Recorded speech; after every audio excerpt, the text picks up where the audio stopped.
Bé, aquesta ha sigut una taula rodona amb el nom de Cap a la Unitat Independentista, en la que han participat 5 persones, ponents, i l'organitzador, que era l'Agustí Soler del Partit Republicà Català, entre ells hi havia la Ruth, de Reagrupament, i jo mateix, que amb altres companys hem estat debatent les possibilitats d'articular un moviment cívic i polític que culmini amb la presentació d'una candidatura independentista al Parlament de Catalunya el 2010. Bé, aquesta candidatura hauria de tenir dues missions. Una que seria la regeneració política, establir nous sistemes de qualitat democràtica en la vida pública i en la vida política, i un segon és l'objectiu d'aconseguir la independència per alguns dels estats dels països catalans.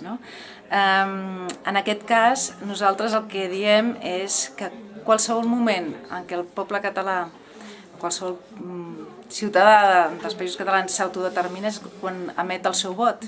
I en aquest cas el fet que pugui tenir una papereta que representi l'opció independentista permet que es defineixi en aquest aspecte. I en el moment que tinguem prou paperetes, prou majoria perquè hi hagi prou diputats que estiguin per la independència, en aquell moment el poble de Catalunya i dels països catalans podrà ser independent. Aquest punt seria cap al 2010 ja, per començar, la primera oportunitat? Sí, jo crec que sí, el punt de partida va ser el 2010. I la feina fins ara, quina serà? Bé, sumar voluntats i complicitats per reconstruir un espai polític que a hores d'ara està fragmentat.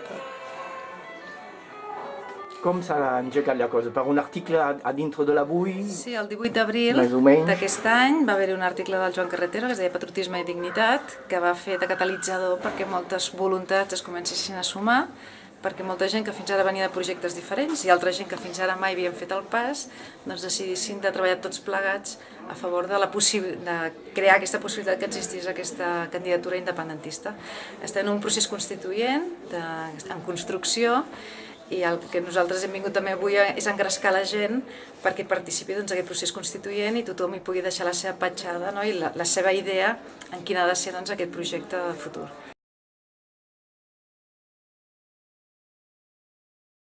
Nosaltres parlem d'un projecte en construcció perquè no és un projecte predeterminat per les persones que l'hem iniciat, sinó que es crearà a través de tota la gent que s'hi sumi, i per tant és decisió de les persones que hi vulguin treballar esperar que el projecte ja sigui consolidat i més tancat, o ja participar d'aquesta fase inicial constitutiva que faci que la seva petjada hi sigui ben present i que en aquests punts comuns que hem de trobar, perquè és un projecte sobretot d'agermanament, de trobar uns mínims denominadors comuns que permetin que tots plegats puguem avançar, sigui quina sigui la nostra opció política des d'un punt de vista de l'actitud política davant de com s'ha d'organitzar un estat. El que sí que tenim clar és que tots hi hem d'estar a favor de la independència i hem d'estar a favor d'una regeneració democràtica i una vida política de més qualitat. Els que nosaltres aconseguim convèncer de la viabilitat d'aquest projecte. Però ningú ens creurà si no tenim representativitat al Parlament. Sí, si no hi ha gent. És que ningú ens ha de salvar, ens hem de salvar nosaltres mateixos. I per tant, o hi ha la força del poble darrere d'aquesta candidatura o no servirà de res. Si esteu interessats a saber què és el que diem, si esteu interessats a sumar-vos-hi, si esteu interessats a treballar per la independència per ara, no pel futur, sinó per ara, contacteu en reagrupament.cat, que és la nostra web, i aquí trobareu els nostres punts bàsics, la manera com un hi pot treballar, la butlleta d'adhesió i també què és el que opinem, el que treballem tots plegats, i si també teniu ganes de participar amb la vostra opinió, també publiquem articles de les persones que tenen alguna cosa a dir. 3 d'octubre, no? El 3 o el 4. El 3 o el 4 d'octubre a Barcelona, una assemblea nacional constituent de reagrupament que fixarà les línies estratègiques i la direcció. Ja trobarem la fórmula organitzativa, però és un projecte polític nou.